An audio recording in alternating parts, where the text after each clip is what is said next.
Hello, hello, hello, good people. Hello, good people.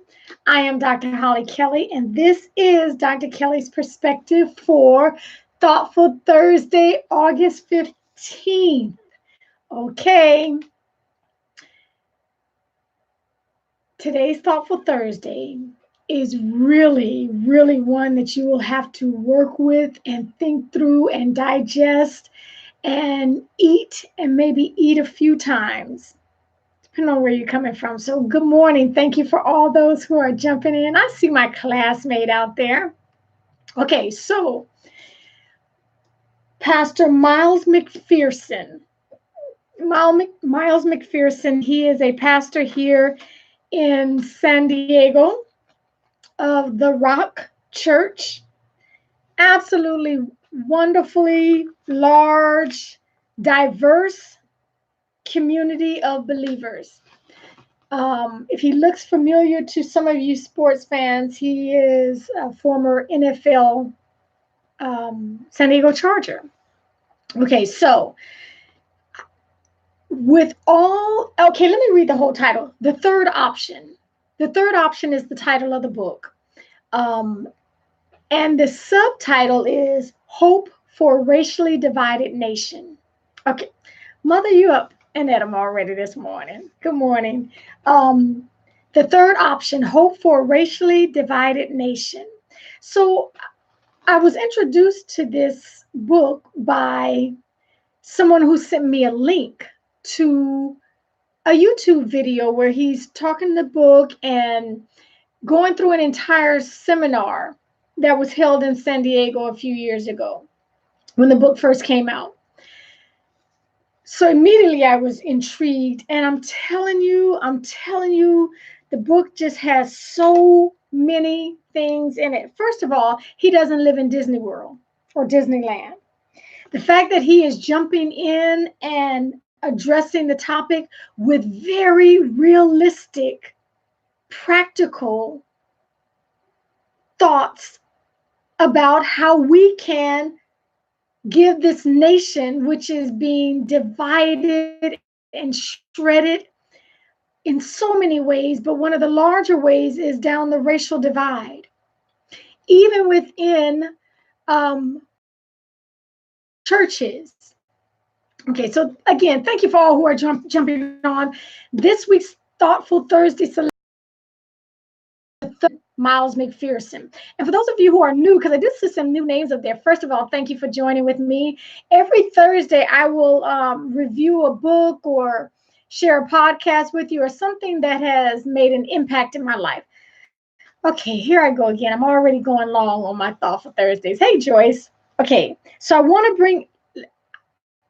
go on and tell you what the third option is. So often we do you choose this side or that side, or you're wrong. It's black or it's white, as if those were the only options in critical decisions. Miles McPherson says that there is a third option, and it does provide hope for healing this racially divided nation. However, it's going to require a completely new shift in your mindset. Third option. So there's so much in this book. And if you're not very familiar with me, let me just tell you, theory has its place and it's all good. Hey, Tanya and Joyce, it's all good in its place. But once you put down that theory, me personally, I want to be able to pick it up and walk that thing out. If it hasn't given me enough practical options, it's definitely not going to make a Thoughtful Thursday. I might not even finish it. Okay. So the third option is full of practicality. You just have to, bonjour, Ms. Mina, you have to be willing and make the decision that you're going to see the other person as carrying the same honor that you do from God's eyes. That's basically what he's saying. He says either you can choose sides or you can choose honor, but you cannot choose both. And only one of those options will lead to healing the nation, lead to healing families, lead to healing communities. You choose sides or you choose options. So I'm just taking some big chunks out of here. He spends a lot of time on forgiveness and how that looks, what it really is, because sometimes we mix up forgiveness with, that's just cricket. We mix up forgiveness with excusing behavior or overlooking injustices. And he says that's not what forgiveness is. So he spends a lot of time on it. But in this forgiveness aspect, let me just wait. I tried to write down page numbers so it wouldn't take us half an hour to get through this. I'm telling you, it's so worth the read. But not just read, action. Action. If you just thought, oh, we don't have any racial issues in our nation or in my community or in my world, we just all get along. We love each other. We honor each other. And that's where I'm leaving. That's where I live day in and day out. He spends a lot of time on blind spots. And I would propose to you that you have some if you just made that thought. But listen to this. Listen to this part. So when he's talking about forgiveness, he obviously also addresses unforgiveness. I've never heard it like this, but it is absolute truth. Between the time I was offended by, okay, let me see. So he tells a story first involving himself when he was offended about something. And he's not easily offended. Between the time I was offended by a friend and the time we reconciled, because an event happened, he was offended, and he didn't address it immediately. He had to work that thing over and figure out what was going on. So some time had elapsed. So between the time I was offended and the time we reconciled, unforgiveness gave birth to a few ugly children. Listen to these ugly, ugly children that all of us birth when we delay forgiving someone. Resentment, retaliation, anger, and hate are four of the ugliest children that unforgiveness will birth. These feelings lied to me, telling me that if I let them express themselves and linger, I'd feel better. Well, for about 10 minutes, that felt true. What they didn't tell me is that ultimately they would enslave me. These warped offspring, these children of resentment, retaliation, anger, and hate, didn't tell me they opposed the character of God. They didn't tell me they wanted to destroy my ability to love and honor others. No, they were slicker than that. They snuck into my heart by legitimizing the anger I felt. Have we all been there? Someone has offended us. It hurt. And we hang on to that. Why? Because it was legitimate. My anger is legitimate with them. Good morning. I see new names popping up, and I am grateful to you. Thank you for joining me. Talking about this week's Thoughtful Thursday selection, the third option, hope for healing a racially divided nation. I don't live in Disneyland. We are divided. And a large part of that division is along racial lines. So those feelings snuck into my heart by legitimizing the anger I felt and justifying the feelings of vengefulness. They encouraged me to look away from God and to take things into my own hands, to nurture the hatred and feel justified in doing so. That is just one of the passages that's called Real Talk. We have been there. We've all been there. Not recognizing the children that unforgiveness births.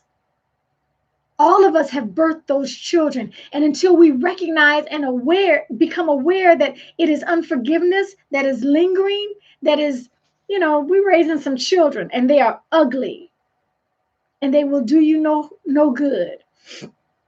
He also talks about, okay, I already mentioned the blind spots. He lists a field trip in here. He calls it a field trip. The quick version, as I look at my time dwindle, the quick version is this. If you've never been the only one in a room, if you've always been the other, if you've always sometimes felt like a token because you were one of very, very, very few to sit at the table, The field trip that he encourages people to take is to put yourself in a scenario, in a situation where you are the only white person, where you are the only Black person, where you are the only Asian person surrounded.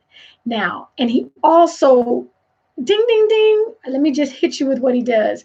If your first thought was, well, I don't want to be in a dangerous situation, he checks you on why danger, you automatically associated danger with being in this different environment. There are other options.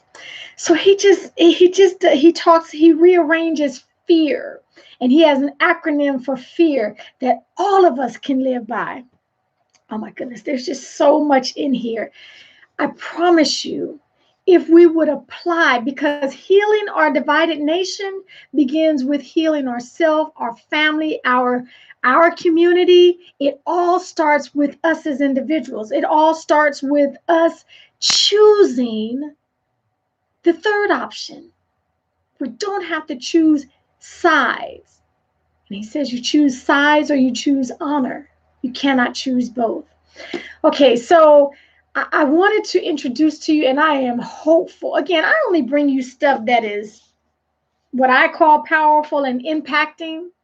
I am hopeful that you choose to pick up the third option. Miles McPherson. Miles is with an I, just like roll mile, not with a Y.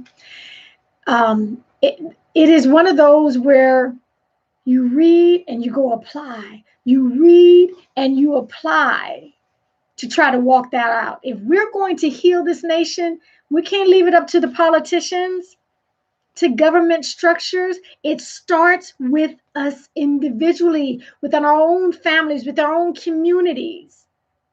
Okay, that is my offering to you this Thursday, the third option, Miles McPherson.